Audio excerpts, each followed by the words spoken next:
Good afternoon, good evening, wherever you are.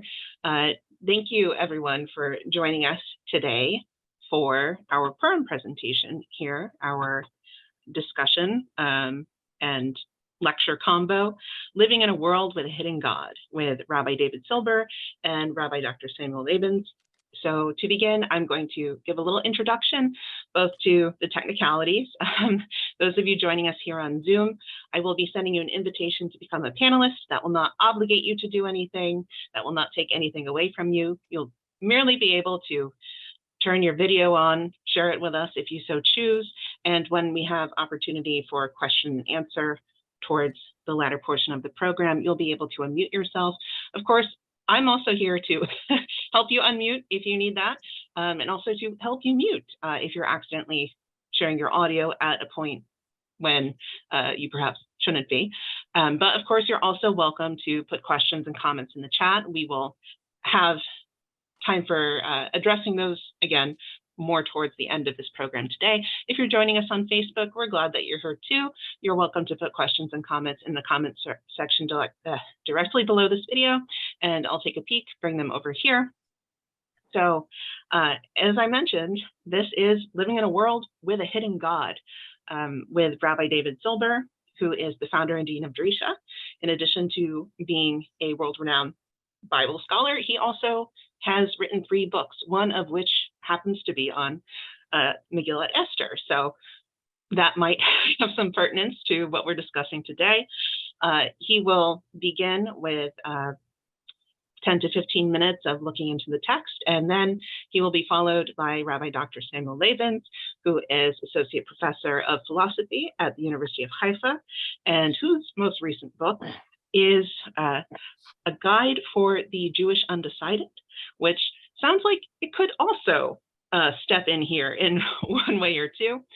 So what we're talking about today, naturally, is the book of Esther, the Purim story that we are all somewhat familiar with, and the questions that arise from it somewhat naturally and are some of the more enduring questions of Jewish text study.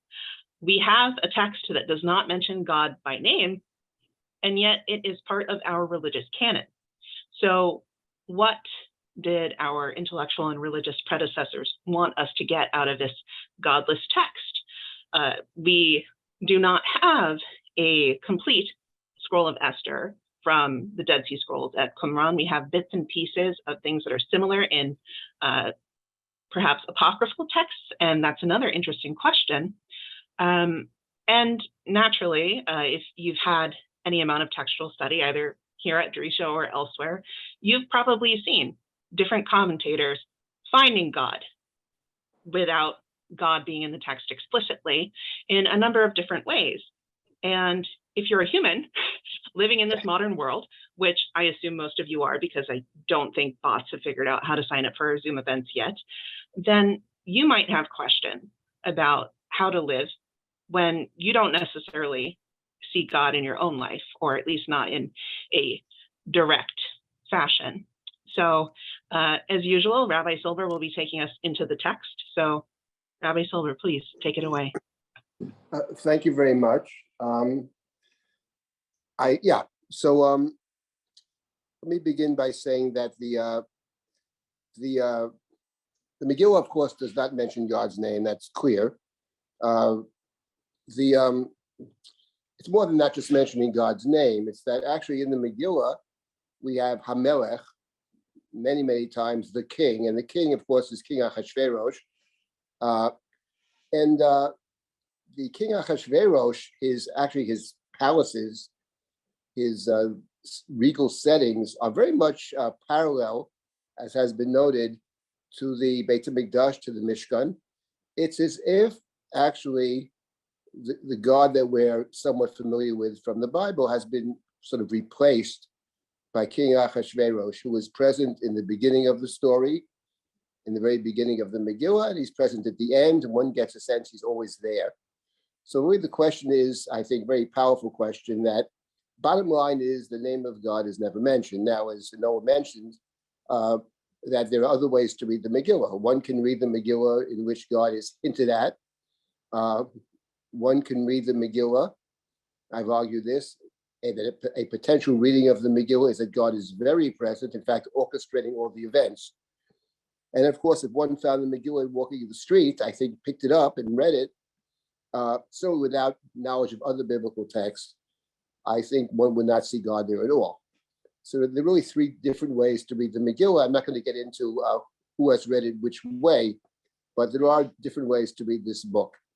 And the question that I think we are discussing at present is, how does one respond to a world in which God at best is very distant, the hidden God? In fact, the Talmud at one point says that we call it the scroll of Esther, and the Talmud has a sort of interesting question: Esther min Torah minayin. Where do we have hints to Esther within the Torah itself? Of course, Purim is a much later holiday; it's not mentioned in the Torah. But where is there a hint?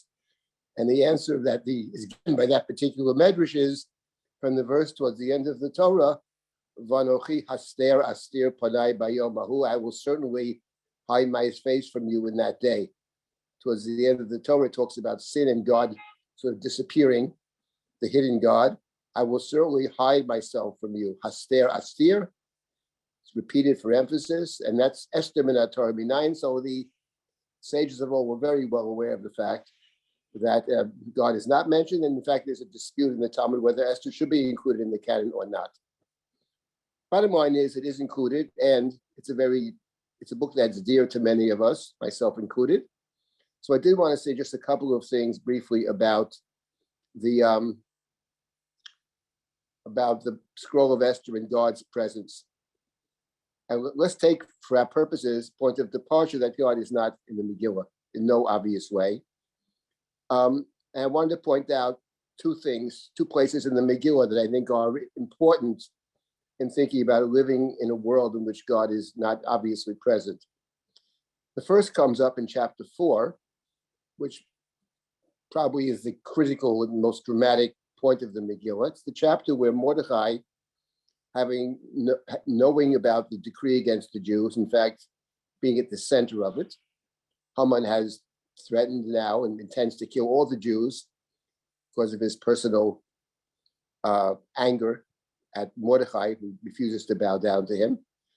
And Mordechai knows what's happening, and Mordechai is in mourning, as are all the Jews who know of it. And there's one Jew who's not in mourning, named Esther, doesn't seem to know exactly what's happening. And Mordechai sends a message to Esther that she should intervene with the king. And Esther initially says she can't do it, because you can only speak to the king in the inner chamber if the king summons you. And the king is not summoned up for 30 days. In chapter 4, there are rules about the protocols of the court that Esther is well aware of. And there are two rules mentioned in chapter 4. One is that you can't enter into the gate of the king if you're wearing clothing of mourning. There's no mourning in the king's palace. And the second thing is that to enter the inner chamber of the king, Chatzer HaPnimit, is only if you are called to enter. If you're not called to enter, you are put to death. And of course, these two rules are rules that we find in the Torah, as I mentioned earlier, in reference to the Mishkan itself, in the story of the death of Aaron's sons. Aaron is told that he is not to mourn. There's no mourning in the temple. And secondly, later it says that Aaron may not enter the Holy of Holies at his own discretion, but he requires a certain protocol in order to enter. So we have exactly these two things in chapter 4. And Esther's first response is, I can't do it. And then towards the end of the chapter, Mordechai sends another message to Esther, which is one of the key messages of the Megillah. And it's one I think I want to focus on. What Mordechai says to Esther, and this is from chapter 4, towards the end of chapter 4, verse number 14. He says to Esther, if you are silent at this particular time, literally means relief may come to the Jews, deliverance from some other corner, from a different place. But you and your father's house will be destroyed. Who knows, says Mordechai. Who knows? Perhaps for this very reason, for this very time, you have become the queen. And that's a verse that I think is the critical verse of the Megillah. In fact, it's the name of my book on the Megillah. For such a time as this, it will get kazot. And what Mordechai seems to be saying is that in a world in which God is not obviously present, it's the responsibility of the human being, in a sense, to take God's place, to play God. And Mordechai adds that it's quite conceivable that if you don't do it, somebody else will do it. Relief may come from a different place. Deliverance may come from elsewhere. But at this particular point in time, we ate azot, this time, there's you, and this is your mission. The idea that the human being has a mission. And this is your mission. Forget everything else. This is your mission in life, is to intervene for the people. And then Mordechai added something very important, which Esther echoes, which is umi yodeya, who knows if you have been summoned for this particular time. In other words, Mordechai adds something else. We don't know, says Mordechai. We're not sure about this. Perhaps this is your moment, and I would add, and perhaps you will not succeed. Esther herself, when she agrees to do this dramatic moment when Esther agrees to intervene, she says at the end of her speech, she says, tell the Jews to fast for me, I will fast. If I perish, I perish. That is to say, do these things not because we are certain of the outcome. Umi yodeya, who knows? We do not know. But you do the right thing at the right time. Not because you're sure it's going to be effective, but because you sense this is your responsibility. So in a world in which God is not obviously present at all, it devolves upon the human being to take God's role. And Mordechai added something else very important about being mission-driven. He says, Umi yodeya, who knows? Now, the interesting thing about Umi yodeya, this is chapter 4 of the Megillah, is that the chapter, the very beginning of chapter 4, begins with the words of Mordechai yoda et kol asher nasa. Mordechai knew everything that is taking place. Mordechai knows about the decree against the Jews to be carried out on the 13th day of the last month, 13th of Adar. And Mordechai knows, he knows that very well. He sends a message to Esther. Esther is told that your relative Mordechai is in mourning, is wearing sackcloth, and she sends clothing to get him dressed, and Mordechai refuses to accept it. Esther sends somebody to find out wadat mazeh v'al mazeh, to find out what's going on. Wadat, to know. She doesn't know. All the Jews know, but Esther is sequestered in the castle, does not know. No one even knows she's a Jew. So she wants to understand. And Mordechai explains it to her. You have to intervene. And Esther's initial response is, Kol avdei hamelech v'am medinot hamelech yodim, says Esther. Everybody knows. This is verse number 11 of chapter 4. Everybody knows. All the servants of the king, all the people in the states know. You can't just walk into the king's inner chamber. Everybody knows the protocols of the court. So in other words, in chapter 4 is what Mordechai knows, and there's what Esther knows. Mordechai knows the fate of the Jews. He's Mordechai HaYehudi. He's Mordechai the Jew. That's what he knows. Esther knows something completely different. She knows she's Esther the queen. She knows the protocols of the court, the rules of the court, etc. Knows nothing about the Jews. So the chapter begins by telling us what each one knows. Then when Mordechai finally sends the second message, which Esther accepts, he says, listen, perhaps this is why you were chosen. Umi yodeya, who knows? Perhaps this is the reason you were chosen. In other words, nothing is obvious, nothing is certain. Things are hidden. God is hidden, outcomes are hidden, but you do the right thing even though we don't know. Umi yodeya. To know that you don't know is the deepest kind of knowledge that we can have. You do the right thing at the right point. So that's the first response I think that the Megillah has to the hidden God. It's the idea of understanding that you have a task, a mission, and you carry that mission out regardless of the fact that you don't know what the outcome will be. Umi yodeya. That I think is the critical verse in the Megillah. That's one response. And I would add there's a second response in the Megillah as well, to living in a kind of uncertain world, or a world where God is not there. Now, the God of the Bible is a God who commands. Mitzvah. There are many commands in the Bible, and the God is a commanding God. And the Torah lays out for us a whole range of special days, of festivals, holy days, etc. When you don't have the presence of a commanding God in the Megillah, then what the Megillah is about human initiative of taking God's place, as it were. And the Megillah has another extremely unusual feature to it. It's the only book that has this, where the Megillah lays out in great detail, actually, how the holiday of Purim emerges. And that's chapter 9 of the Megillah. And without getting into all the details of it, I'll mention one thing specifically about chapter 9. Chapter 9 describes a human-made festival we call Purim, and the stages that it goes through. And what's interesting in the Megillah is that this festival of Purim, as the Megillah describes it, begins initially from the ground up. It's a festival that the people observe after they rest from the successful battles on the 13th of Adar and the 14th of Adar in Shushan. There's an additional battle.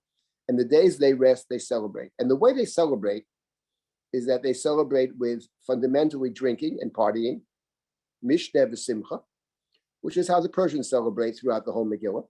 And then there's some sense that they also send gifts to friends. That was the initial festival of Purim, and it was one day on the 14th of Adar. And then Mordechai steps in, and Mordechai says, we have to make two basic changes to this festival. One of them is that it's a 2-day festival. Actually, in the Megillah, Purim is a 2-day festival. Later, the rabbinic interpretation is that some Jews keep one day and other Jews keep a second day. But in the Megillah, it sounds like everybody's keeping both days.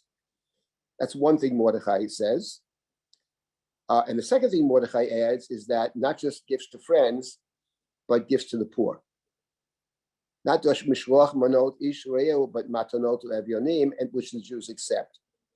And in Mordechai, he says you give matanot le'evyonim.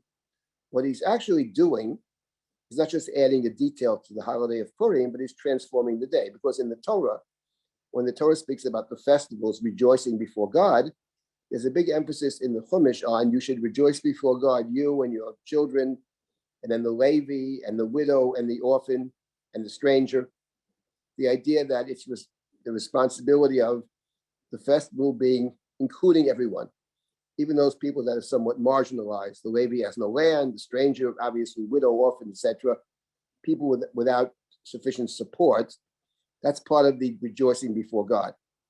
So when Mordechai then added matanot le'evyonim, which the Jews accept, he transformed the Persian holiday into a Jewish holiday. So that's, I think, a very important point about, in the absence of God, in the absence of a commanding God, so it's incumbent upon people to step up both in terms of mission, which is chapter 4, but then to step up in terms of the way we regulate our lives and to make sure that the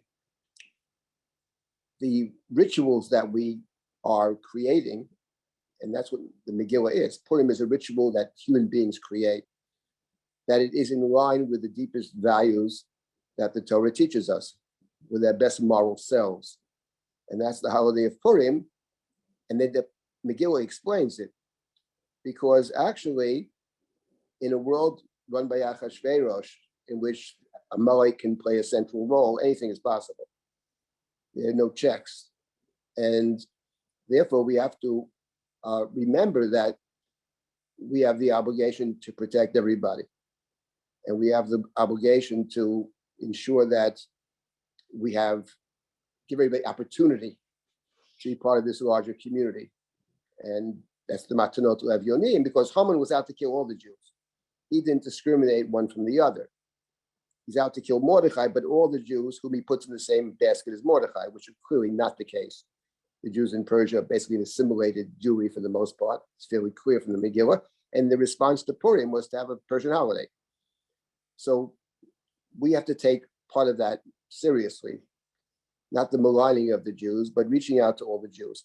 So once again, we are, in a sense, playing God, one might say, in the absence of an obviously present God. It's our responsibility to try to understand what God would want us to do. So in those two ways, both in chapter 4 and chapter 9, the Megillah is suggesting how one should be living in a world in which God is not obviously present. And there's more to say about this, but I'll stop at this point. Okay, wonderful. Now we'll turn to Rabbi Lebens, if you will, please. Sure. Thank you. Thank you very much. And thank you, Rabbi Silber. So what I'd like to focus on is to zoom out from the Megillah for a moment.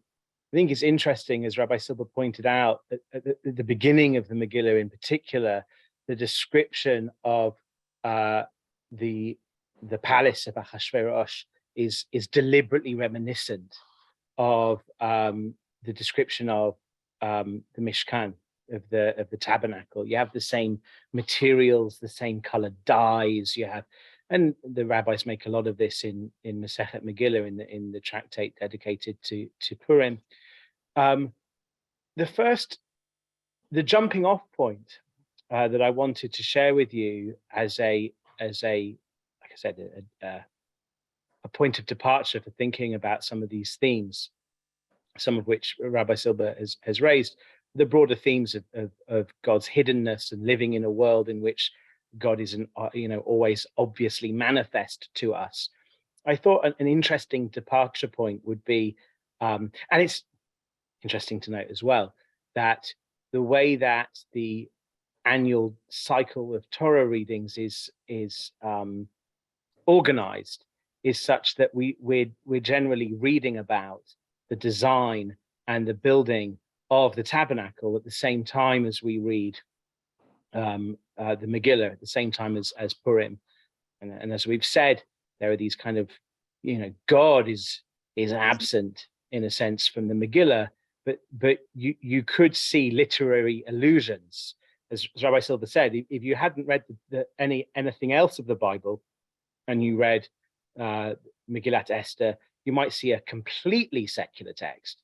But if you have read other parts of the Bible, there are at least allusions or hints to other parts of the Bible at various times, and particularly, as we're saying, some of the materials that are mentioned in dyes and fabrics and whatever that are mentioned in the opening of the Megillah create this allusion to the tabernacle, the wandering temple in the desert that was built, and specifically that we're reading about at the same time as we read the Megillah, because of the way that the annual Torah reading cycle has been designed to coincide with Purim in this way.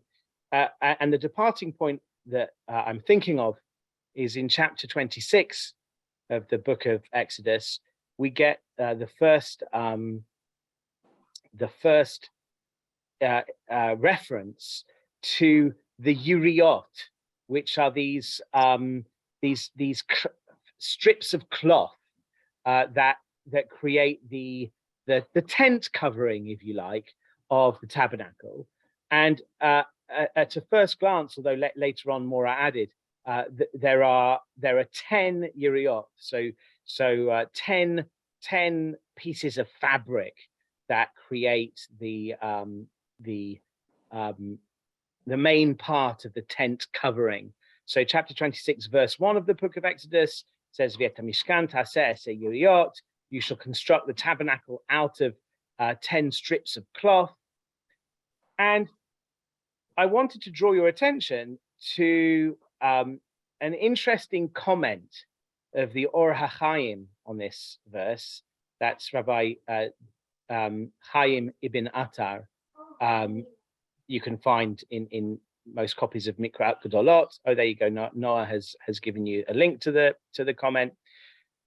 This comment I'm about to unpack for you is also echoed in the Kli Yakar. A piece of background that's worth noting before we look at what the Or HaChaim says is that it does seem kind of obvious that the creation of the tabernacle is full of literary allusions to the creation of the world.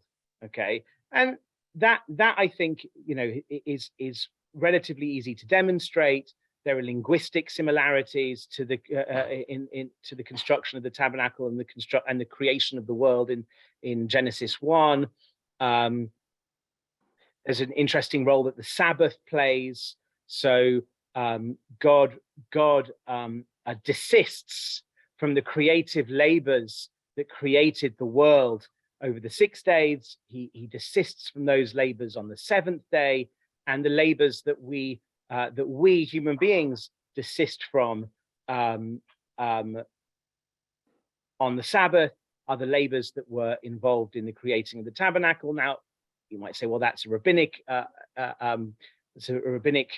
overlay to the text, but it's quite clear, you know, when Moses gathers the Jewish people together in Parshat Vayakhel, he juxtaposes the commandment of keeping the Sabbath and the commandment of building the tabernacle. And like I said, there you know, a lot of ink has already been spilt on this issue in drawing very close literary comparisons between the biblical presentation of the commandment to build the Mishkan and the biblical presentation of the creation of the world.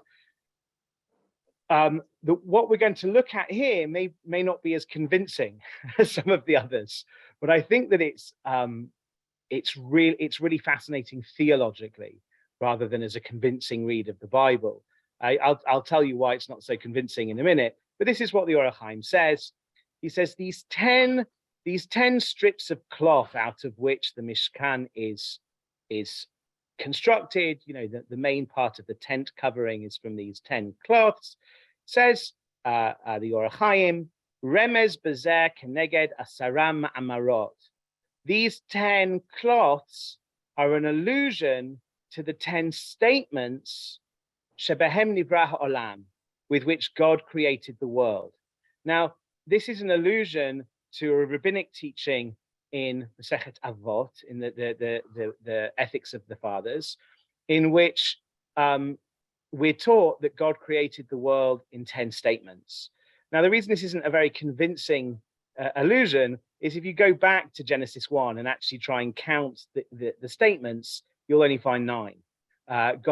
God speaks 9 times, not 10 times in the creation of the world, Genesis 1, but the rabbis say 10, and there are various explanations to how that is. It might be that the very first sentence, Bereshit bara Elokim, is regarded by the rabbis as a statement, even though it doesn't say, and God said Bereshit. Maybe the rabbis didn't mind rounding up by 1 anyway, you know, 9's close enough to 10, whatever it may be. The idea is the 10 coverings of the Mishkan, in the rabbinic imagination at least, can be seen as corresponding to the 10 statements with which God created the world. Let's just finish briefly what the Or HaChaim has to say about that before I try and unpack it further. Sheshaku Mishkan kekol ha'olam kula shenivra b'yud ma'amarot. It's as if God weighs equally, it's as if he values equally the Mishkan that the Jews have made with the entire world which he created in 10 statements. Gam zechut Yisrael bo ke'ilu kimu hayud ma'amarot shebehem nivra ha'olam, and likewise the merit the Jews accrue through building the Mishkan is as if they have kept in being, they have sustained the 10 statements with which God created the world. It's a very nice idea. Like I said, you know, as a biblical reading, there are feet to the idea that, you know, there are deep roots to the idea that what we're doing when we create a Mishkan is we are creating, when we build the tabernacle, we are creating a world for God to dwell in, just like God created a world for us to dwell in, and there's a beautiful mirroring between the two. But what I wanted to unpack in particular was this idea of the 10 cloths and the 10 statements. Because ultimately, the function of these cloths is to hide what's inside the tabernacle. Okay, you've got inside the tabernacle, you have the Kodesh and you have the Kodesh Kodashim, the Holy and the Holy of Holies. and everyone would be able to see them, were it not for these 10 cloths. And each cloth is, so to speak, interposing between the visual field of anybody who might be walking into the Mishkan and the concentrated presence of God in the Kodesh Kodashim, in the Holy of Holies. And I think this comparison is apt, and the Or HaChaim, being an interesting synthesis of mysticism and rationalism as a commentator himself, I think he would have felt the aptness of this, because the Zohar is very keen on this idea that God hides in the world. Okay, and in fact, the Zohar plays on this linguistically. Olam, the Hebrew word for world, and Ne'elam, of being hidden. The Zohar plays with that notion that the etymology of universe and hiddenness are somehow related, such that the suggestion is God hides in the world that he creates.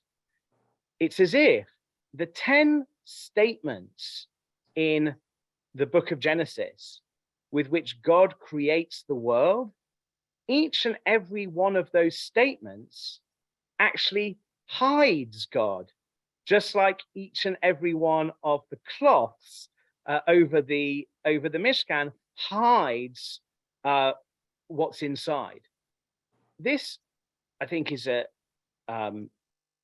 beautiful illustration of another notion that one finds in the Zohar, sometimes referred to as Sod HaMalbush, right? The secret of clothing. The Zohar uses the notion of a lavush, a garment, in a number of different ways.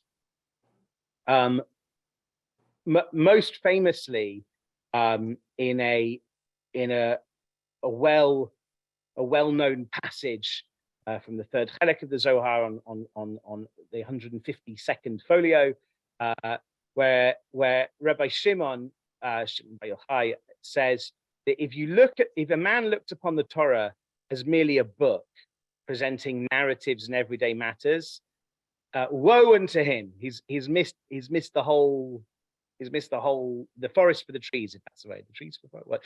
But says the Zohar, the Torah, it holds supernal truths and sublime secrets, but somehow the world couldn't endure if the Torah made all of its secrets completely explicit.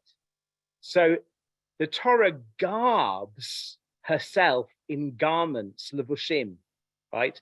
And so the idea is the stories are a levush for the body of the Torah. In fact, I'll read you a bit of this translation that I culled from the internet. It says, the most visible part of a man are the clothes that he has on, and they who lack understanding, when they look at the man, are apt to see more in him than these clothes. In reality, however, it is the body of the man that constitutes the pride of his clothes, and his soul constitutes the pride of his body. So it is with the Torah. People without understanding see only the narratives, but that's the lavush, the garment. Someone who's more penetrating will see also the body, gufei haTorah, which the Zohar says are the halachot, the laws. But the truly wise pierce all the way through to the soul, to the true Torah, which is the root principle of all. These same will in the future be vouchsafed to penetrate to the very soul of the Torah. But the idea is there's layers and layers here. So when you see a human being, you see their clothing, but their clothing hides their body. When you see a human body, the body is also clothing. It's clothing for the soul. Okay. This notion of a lavush is something which hides, but also reveals. And it reveals in the way that it hides. So for instance, the clothes that I wear, one of their functions is to conceal parts of my body, right? They're private, and I hide myself by wearing my clothes. But the clothes I choose to wear tell you a lot about who I am, what I value, what I'm trying to say to the world. And therefore, the very same item that hides also reveals. And I think that, this is what the Zohar is probably meaning when it says that God hides through the universe. As Maimonides teaches, the best way to come to know God is to know his creation, and therefore to study the universe. But on the other hand, the universe is a physical thing, and the spiritual dimension is somehow hidden. If you look at the physical universe as a lavush, as a garment that God wears, you get this idea that it both conceals and reveals. You get to know something about God in the way that he hides himself. These 10 statements that create the universe create a distance, a certain distance between us and God, right? Because before the creation, there only was God. There was God and nothing else. By creating a universe, there's this notion of distance. God is creating distance between himself and, a world that comes into being distinct and to some extent independent of him. But at the very same time, it's that world that creates the distance, which also tells us something about who and what God is.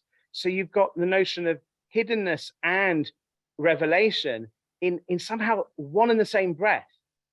Likewise, the 10 cloths that so to speak hide the presence of God in the Kadosh Kadoshim, but also create the Mishkan, because there is no Mishkan, and a Mishkan literally means dwelling place, a dwelling place of God. There is no Mishkan without these tent coverings, which both therefore conceal, but at the very same time they create a space in which God's presence can reside in the world. So it's this notion, I think a background notion here, like I said, is that of a lavush. Now, I wanted to say two more. I wanted to throw two more concepts in the mix, and the last one is going to be hopefully what brings us back to the Book of Esther, and specifically to what Rabbi Silber said about what Mordechai did to the festival of Purim.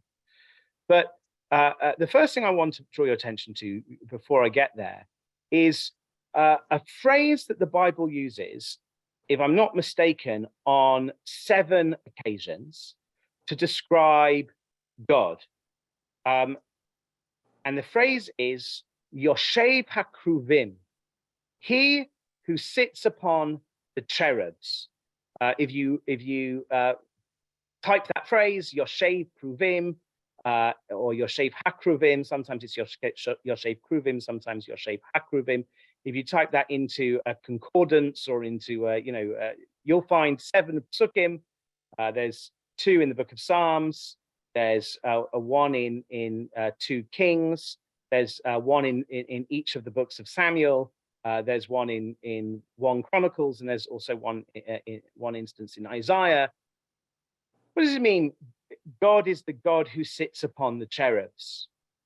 Well, I learned this from one of my teachers, Rabbi Herzl Hefter, and he writes about this in a really nice article in Tradition from a good number of years ago.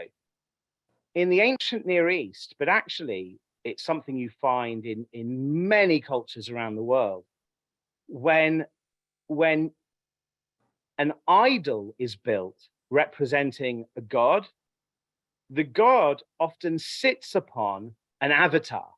So sometimes you'll see these pictures where there's a god sitting on lots of snakes, for example, or a god sitting on various animals.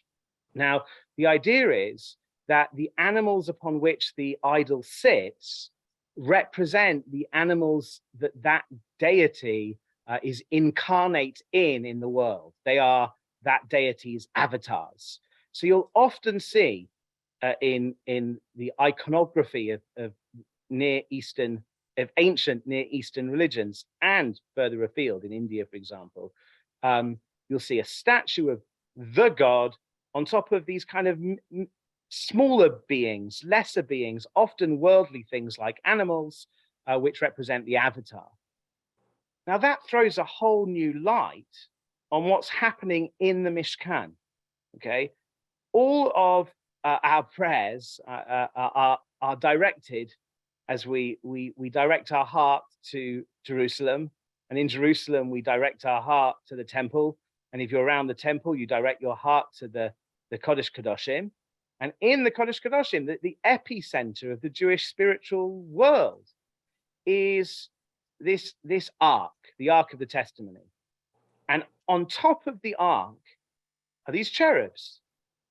They're very big, right? These big statues of angels. Rabbi have to suggest that if a person in the Near East was to look at that artifact, the Aron, the Ark of the Covenant, if someone in the ancient Near East was to look at that, they'd look at it and say, hold on a minute, the idol's missing. I see the avatar, I see where you expect the idol to be sitting, right? You expect it to be on top of the two cherubs, but it's nothing there. Okay, and it's brilliant because for years I'd worried about this. Like, how could there be iconography in the middle of the Mishkan? It looks like idolatry. They're creating these figurines out of gold in the middle. No, if you understand how idols tend to have been built and designed in that period, it's perfect.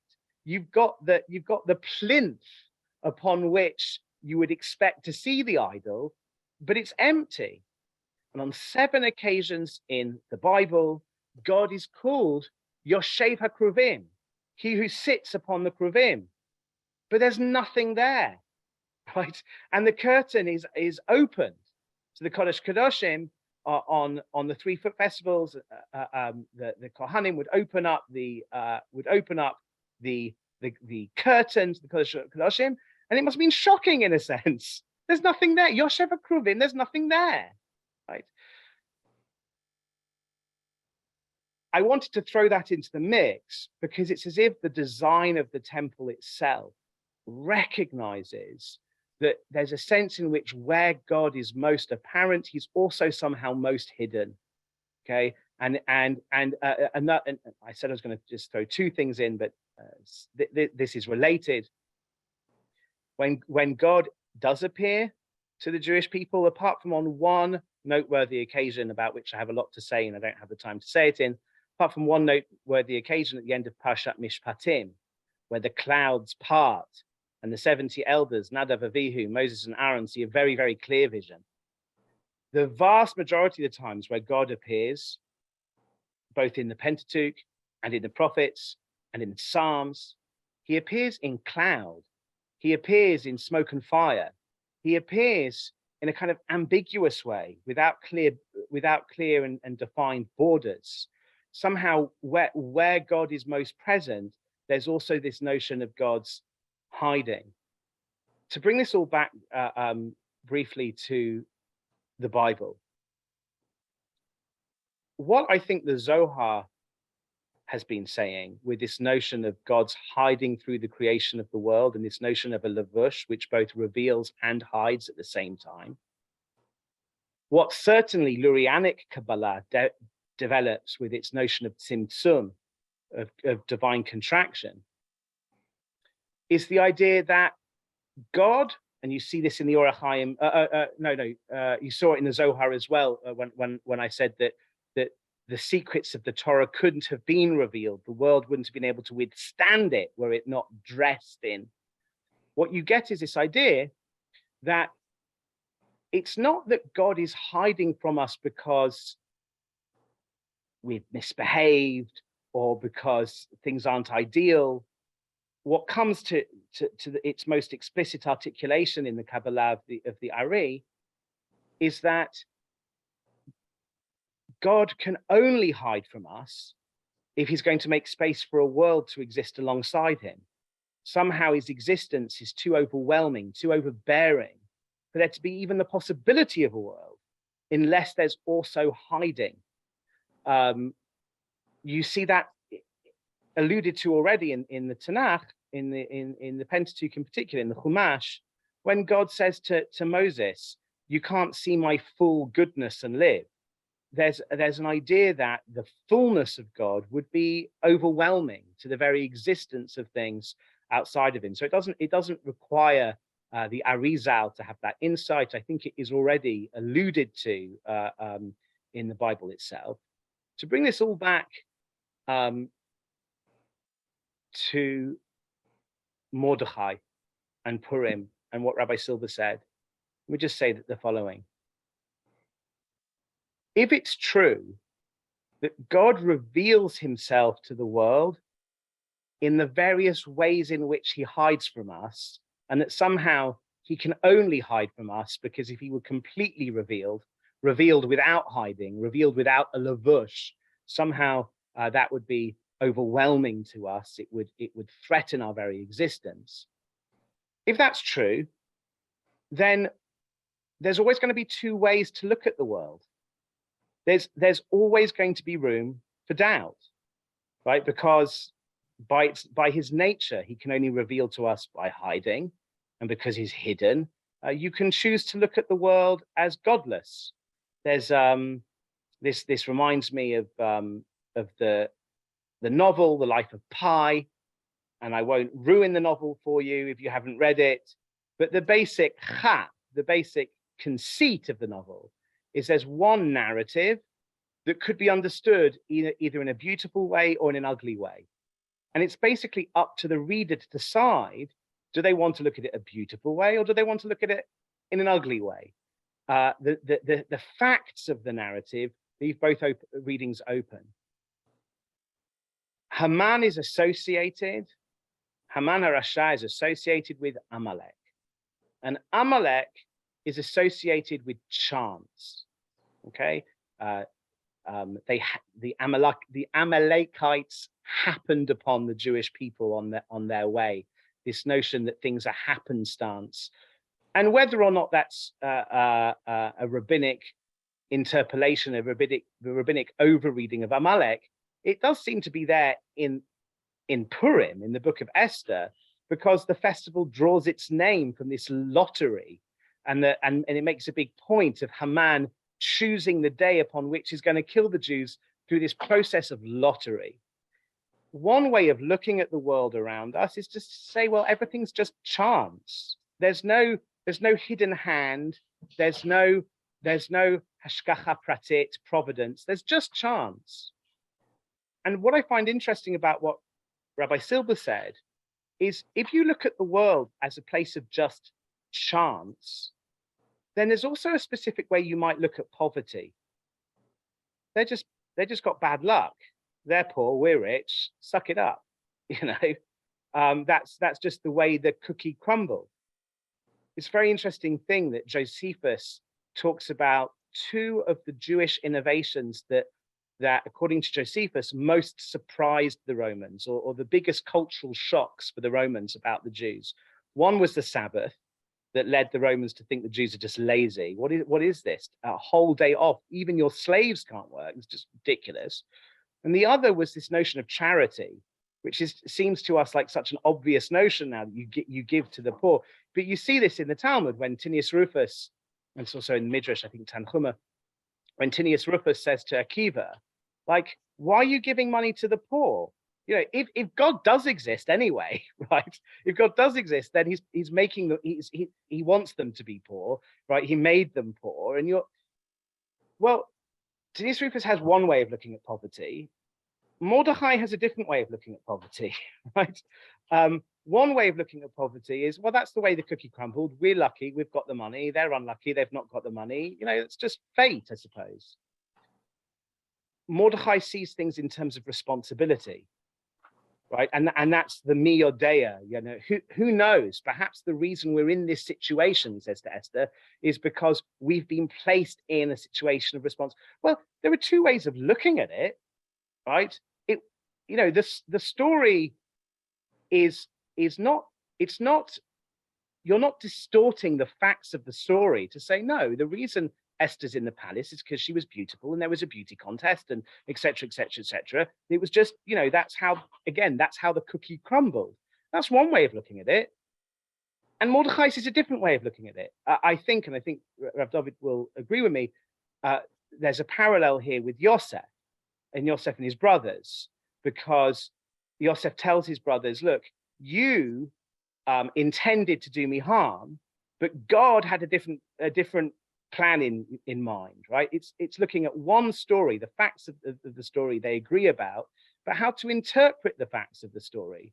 And there's the godless way, and there's the theistic way. And as Rabbi Silber said, at least as Mordechai understands it, a theistic reading of history requires that we take responsibility,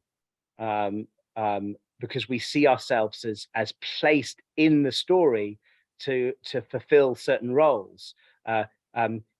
Even when Tinius Rufus does try to look at things from a theistic point of view, he still can't get it right, because he thinks, well, if God exists, he's punishing the poor for being poor. And a particularly Jewish way of understanding theism is that theism bestows responsibility upon us as creatures of God. But that's what I wanted. That's how I wanted to bring all of this together. There's a recognition that if God exists, somehow the only way he can reveal himself is through a type of hiding. The consequence of that is there's always going to be more than one way of interpreting the data.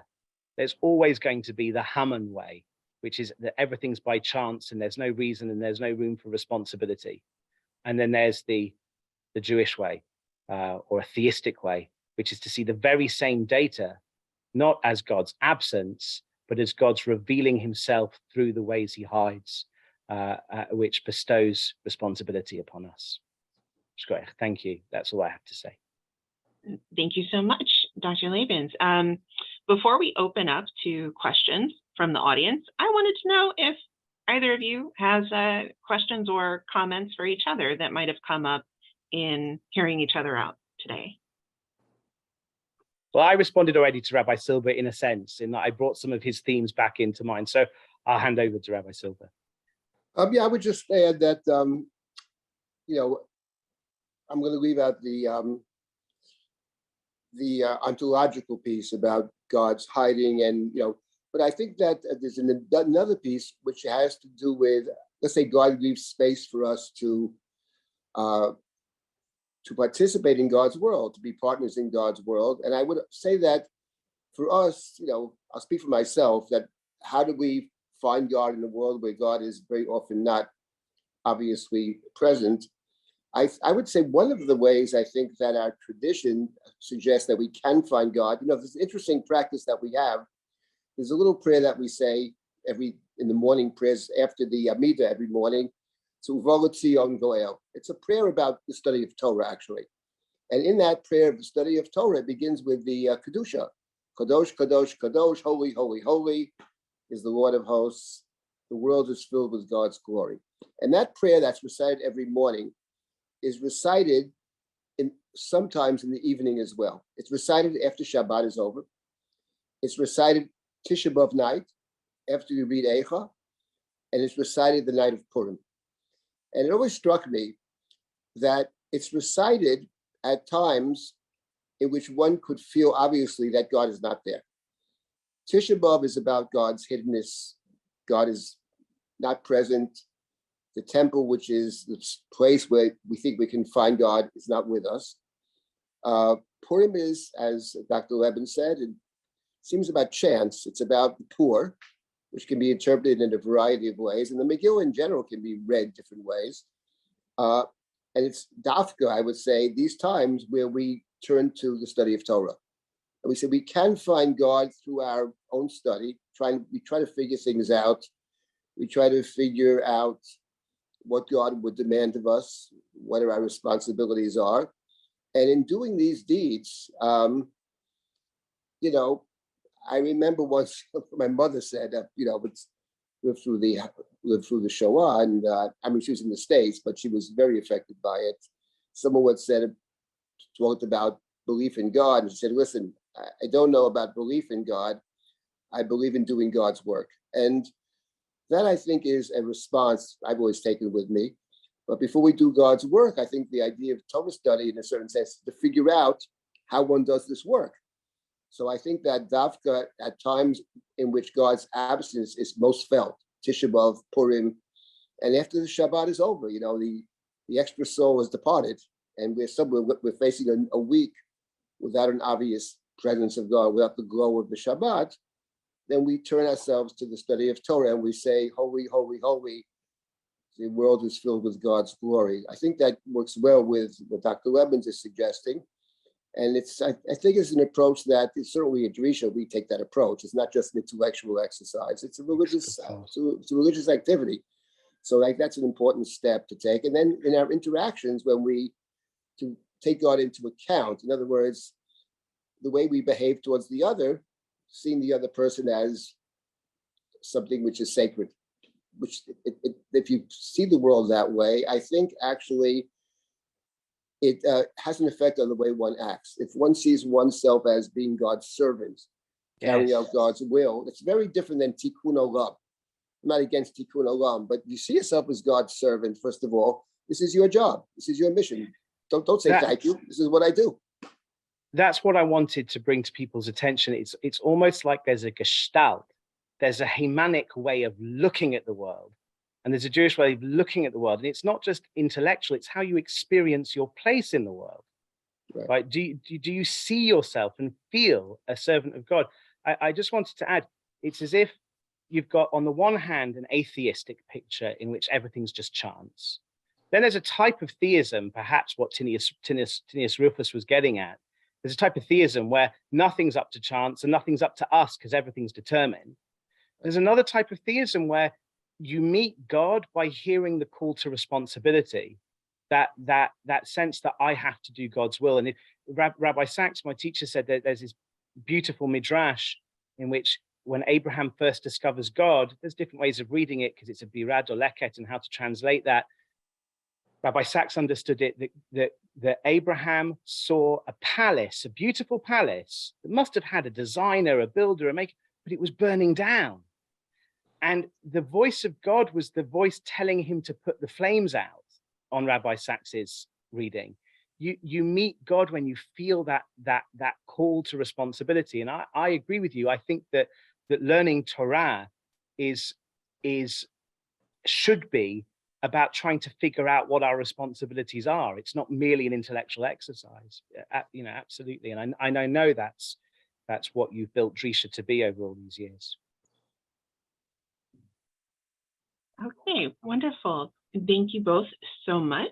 So as a little note to folks who are still in the attendee section, if you would like to be let in, you can use the raise hand function, and I will bring you in so you can participate with the rest of us in the room for questions and answers. I know that we have a couple of things in the chat, and I'm happy to bring those up. I actually want to start with one of my own questions, breaking with my tradition of stepping back a bit. But I have a ton of questions about the Megillah, and I think that the number of questions alone that it generates for Jewish people justifies its inclusion in the canon.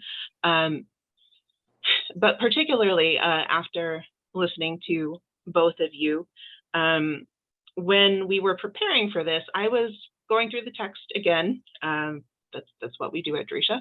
And I was looking for religious actions and anything happening religiously.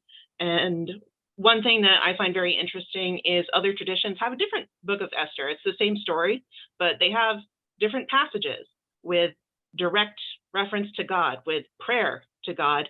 And I had some nice discussions with colleagues at Drisha because having read this text time and again, and also lots of midrashim, religion gets retrojected onto the text, whether it's actually in the text or not. So people will remember things that they know about the text but aren't actually there. And my sense was that the most religious thing that happens is actually what starts the drama. It's Mordecai refusing to bow. And that's something that there are a lot of things that were once religious, but they've been sufficiently laundered by generations of secularism that they don't bother people. I've never met an English-speaking atheist who won't say goodbye because it's short for God be with ye. I've never met someone who is that sensitive to something of that sort. but refusing to bow, that's something that I think we recognize from religious practices, having a real reason, not bowing to humans because we bow to God. But what does it say about the text? Or I'm happy to, be corrected if there's something more substantially religious in terms of actions. What does it say that the clearest religious action being taken is the action that kind of pushes over the first domino, if you would? Well, let me just respond to that. I think, first of all, it's not clear. First of all, in the Bible, people bow down to people all the time. There's no prohibition at all to bow down to people in the Bible. That's one of the questions. Why doesn't Mordechai bow down? And there are two ways to read it. One has to do with he's not bowing down because it's religiously forbidden. He's not bowing down because he doesn't think he has to, because the bowing down in the Megillah is a loyalty test for Achashverosh. And because there was an attempted assassination in the 2 or 3 verses prior, but Mordechai is the guy who tips him off. So Mordechai says to himself, it's not related to me. By the way, Haman doesn't know he's not bowing down. He doesn't walk over to Haman and say, I'm not bowing down. Haman has no idea. Mordechai figures it's nothing to do with me, but the other people in the court inform on him. That's one way to read it. But the other way, which I think is probably more plausible, is that actually it's forbidden to bow down. Not that you can't bow down to people in general, but Mordechai's red line is Haman, because Haman is actually Amalek. You can't bow down to Amalek because Amalek is God's enemy, because there's a war of Amalek against God in all generations, and everybody has the red lines. That's his red line. And yes, and the question then becomes, should he have bowed down anyway? After all, he does endanger the entire Jewish people, or should he not? Which is a very important question, and I can't get into that. I would just say that Mordechai has chosen to be inside the king's gate. Now, the commandment to bow down is only people in the gate. So Mordechai has put himself in that gate after Esther becomes the queen, and that comes with a price. The closer you are to power, the closer you are to Achashverosh or Pharaoh or whatever, case of Joseph, it comes with the territory.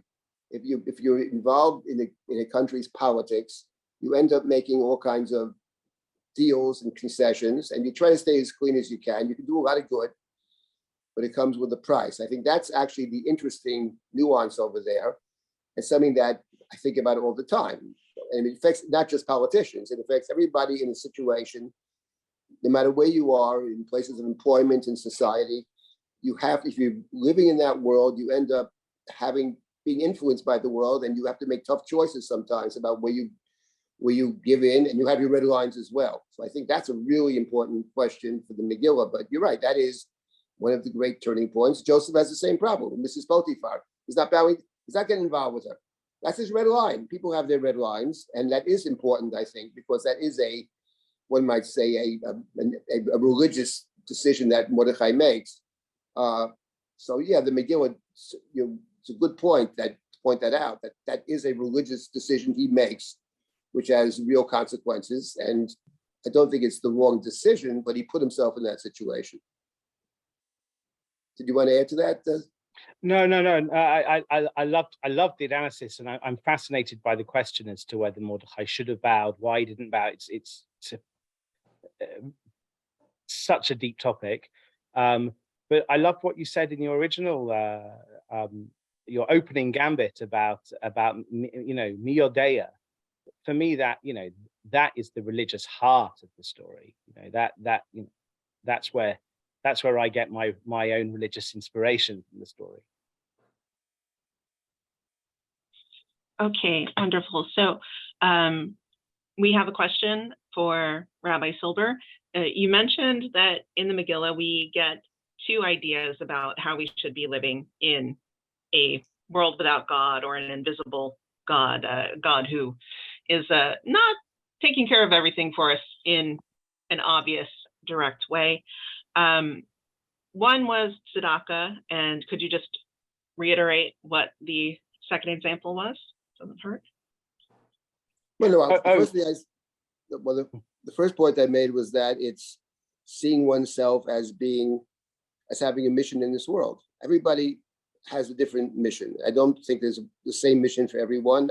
Quite the opposite. I think that what Mordechai says to Esther is there are certain moments in one's life that one makes has the opportunity to make a critical decision. And Esther is someone in the Megillah, the plain reading is she's not observing anything. No one even knows she's Jewish.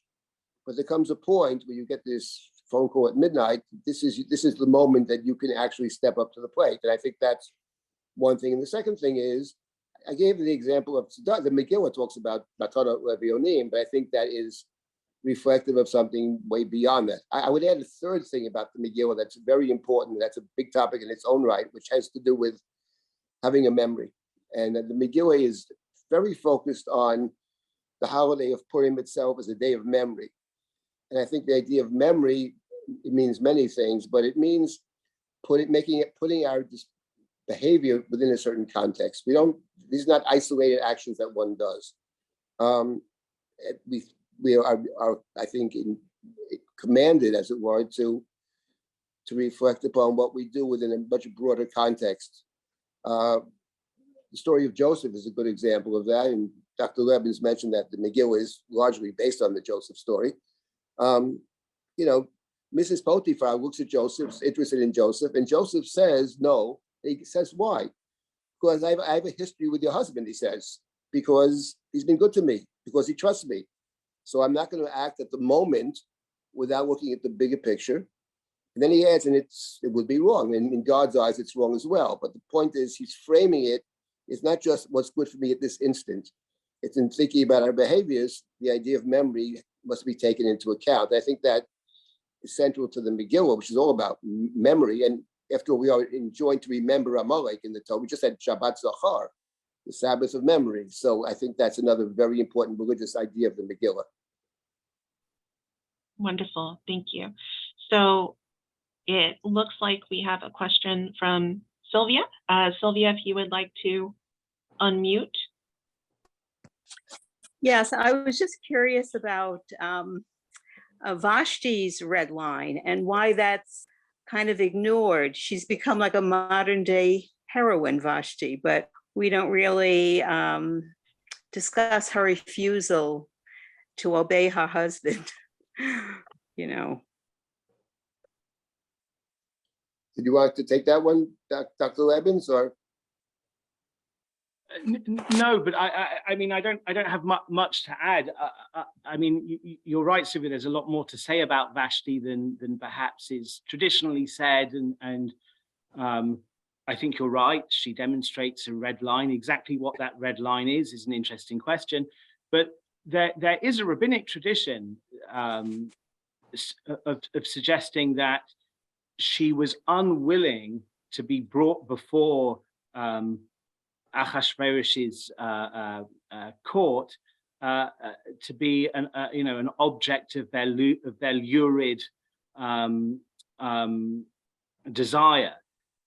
Indeed, she was supposed to come in dressed in her crown, and the rabbis read into that the idea that she was to come naked apart from her crown, and therefore there is a rabbinic tradition, I think, that comes close to turning Vashti into something of a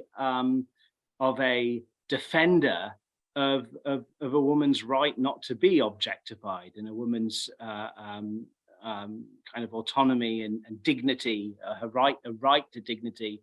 That's not the only reading of Vashti in the Jewish tradition, but it is one that's worth noting. And I'd never thought of that parallel to Mordechai before, so I thank you, Sylvia. That's an interesting point.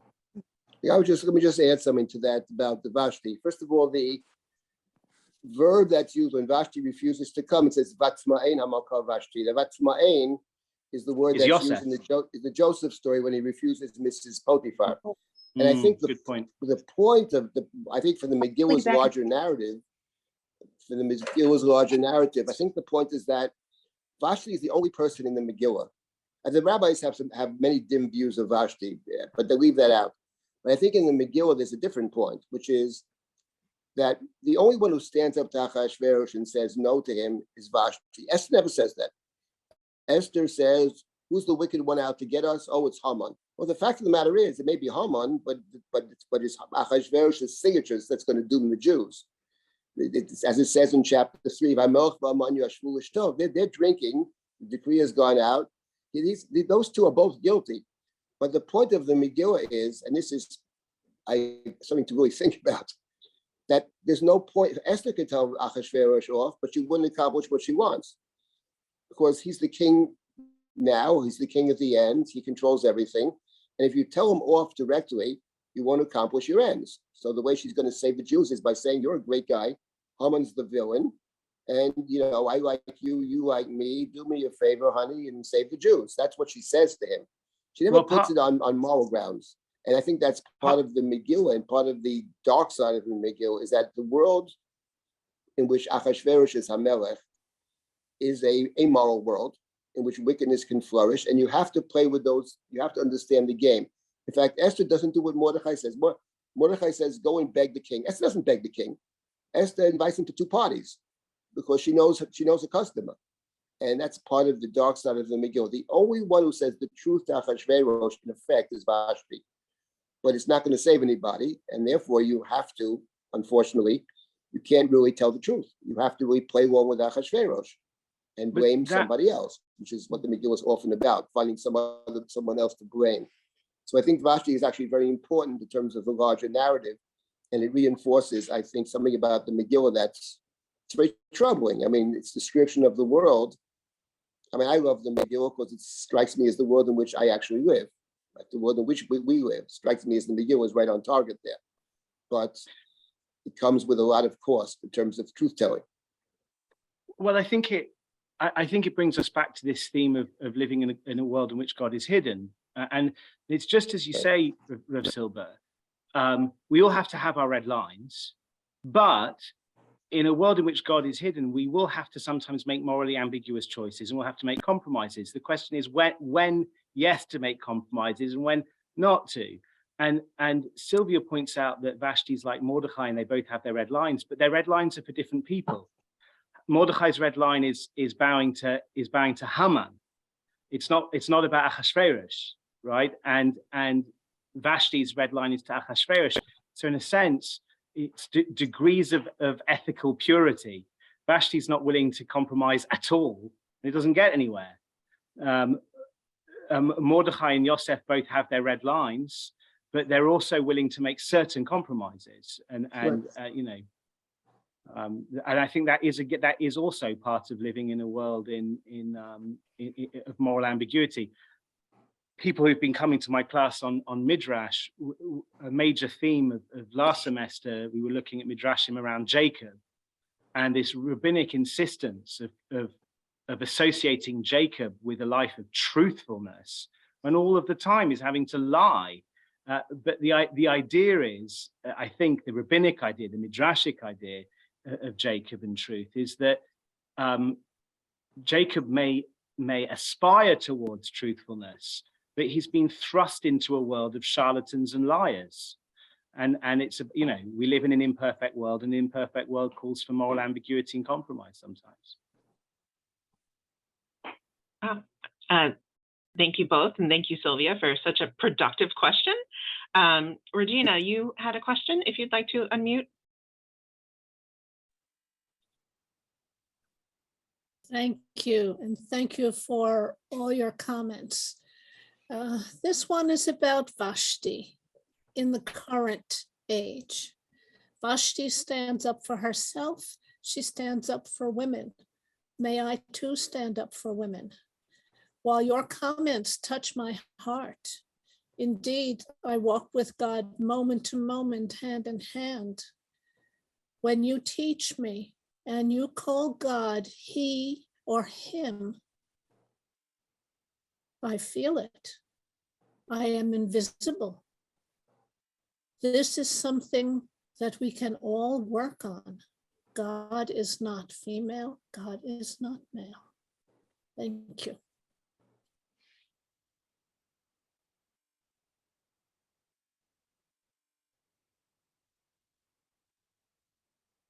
Okay, I think we have time for one last question. And Jennifer, you have your hand up. Could I just say on the last question? Of course, go ahead. I certainly agree. God doesn't have certainly a biological sex, and God is experienced as in terms of both genders at different times in the religious life. It's true that the Bible more often relates to God as male than as female. That's just one way of relating to God, and there's no doubt that the Bible was revealed or written in a time of even more pronounced patriarchy than today. And therefore, there are some theologians who are pushing very heavily to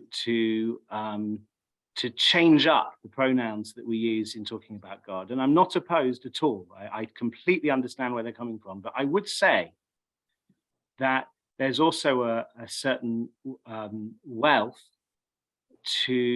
of associations around gender in rabbinic writing that relates to the Jewish people as a female and relates to God as a male in a particular type of relationship, an erotic relationship. And it's not that God is more like me than you because I'm male and you're female, or God is male because male is better and female. It could have had those connotations to many people, but there are multiple layers of meaning here. And when we relate to God as a mother, as we sometimes do, or to the Shekhinah as feminine, as we sometimes do, we're relating to God in one way. But when we look at the relationship between God and Israel as an erotic relationship, and which we Jewish men are called upon to view ourselves as female, because the Jewish people plays a female role in this erotic relationship. I think more is going on than just patriarchy and misogyny, though I'm sure there's a lot of patriarchy and misogyny going on. There's more than that going on as well, and I think it's important to pay attention to that. Yeah, let me just add to that. I think that, first of all, look, the Bible is fundamentally a patriarchal book. The fact of the matter is, that's what it is. I mean, it's talking about the covenant that's passed down from Abraham, Isaac, and Jacob. There are very few women's names mentioned at all in the Bible. And I think that, like many ancient texts, as Dr. Lebens suggests, it reflects, to some extent, a different worldview. And the reality is that's what these books are. But there's also a reality that we have an ongoing interpretive tradition, and we bring our own selves to the text, and these things are changing over time and will change over time.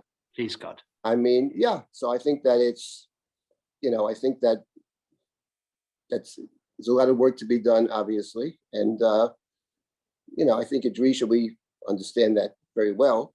But it's a good point. And, again, when interpreting the Torah's words, I think we should have fidelity to what the Torah says.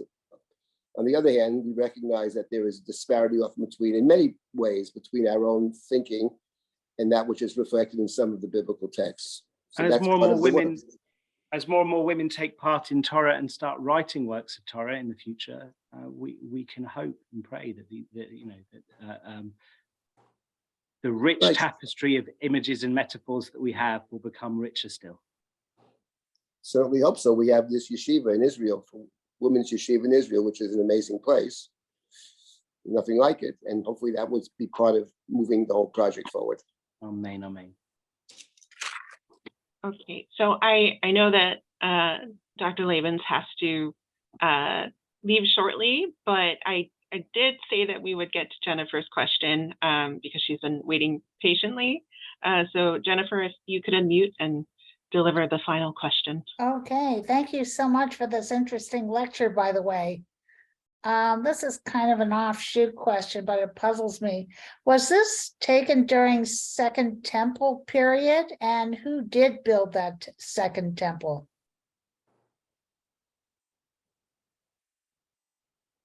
Rabbi Silber? I didn't understand the question. I'm sorry. What's the question? Was the time during Purim taken around Second Temple period? And if so, who was the one that did construct the Second Temple? I think it's a complicated question. The first part is at what time does the Purim story take place? Is it during the time of the Second Temple, or before the time of the Second Temple? Or after? Yeah, and it is complicated to try and locate Mordechai and Achashverosh in the biblical chronology, And I Right. know that Rabbi Silber is much more of an expert on Bible than I am, so I'll pass the question over No, to him. it's not a question of there's a problem with the chronology of the Megillah in general. It seems to be off by about 100 years. That's one of the problems. It has Mordechai. Oh, So there's a major problem with the chronology in terms of Mordechai is told to be a refugee from Jerusalem before the destruction of the temple. But then Achashverosh first is much temple. later. First temple. It's first temple, of course, but then there's a gap of about 100 years. And how does one resolve that from a historical standpoint? I would say one thing, that the Megillah doesn't seem terribly bothered by that question. The Megillah It's is hidden, Rabbi Silber. It's hidden. right. It's hidden is right. The Megillah, I think, is presenting us with a world. It says this is the world in which we live. It's not the world in which God is obviously present. The Megillah has no sense whatsoever, unlike other books of the Bible, that we're going to return to Israel. There's no sense of that. Zachashverosh at the beginning, Zachashverosh at the end. He runs the world. And I think this is why it's such a powerful book, because it presents us, this is the world in which we live. Now, how do you live as a moral human being? How do you live as a Jew? That's what the book is about. That's what we've tried to address, the two of us. And there's a lot more to be said about it, and there's a lot of thinking to be done about it, but that's what the book's about. The historical question that you've implicitly raised is a real one. I don't have a good answer to it. It's off by 100 years, but I don't think, here's the point, I don't think the Megillah actually cares. That's my point. okay. That's what I would say. Do you think, Rabbi Silber, that the Megillah might have deliberately obfuscated? I really don't know. It's a good question. I really don't know. I have more to say about the specifics of Yechanya and stuff, but that's a long conversation. So we'll have to, I guess, leave it at this point. And it's always good to talk with you, Sam, Dr. Lebens, and Likewise, Rabbi Silber. thank you, and thank everybody for participating. Thank you. I'm sorry I didn't have longer to give, but this has been fabulous. Always fun talking with you, Rabbi Silber. Thank you. Thank you. So thank you both, Rabbi Silber, Rabbi Lebens, for Thank you being to you, here, Noah. for speaking with us, Thank and you. for everyone for participating in our learning community, bringing such excellent, rich questions. You're invited to join us again 2 weeks from now for the Rappaport Family Memorial Lecture. And of course, we have ongoing classes between then and now. We hope that you have a wonderful, safe, terrific, My fabulous Midrash program. class takes place at this time each week. Yes, yes. So that is a class you can join. Rabbi Silber also has 2 ongoing classes, and we look forward to seeing you in all the classes you want to be in. That's Thank you. really it. So Take have care. Sameach and be well. Thank you Rosh very much. Hashanah. Take Thank care. you, Bye, Rabbi. everybody. I'd like to mention an interesting. Hello? Can you hear me? I can, but I think everybody else left you. Can you hear me? I can, yes.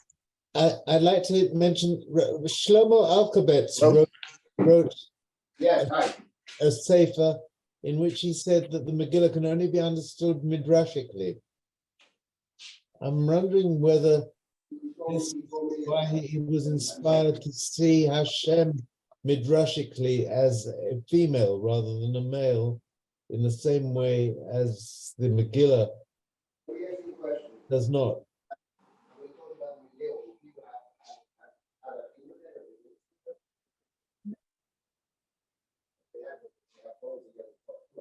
I guess you'd have to ask Rabbi Silber. I don't know. Yeah. Didn't get it. That one's above my pay grade, that much I will say.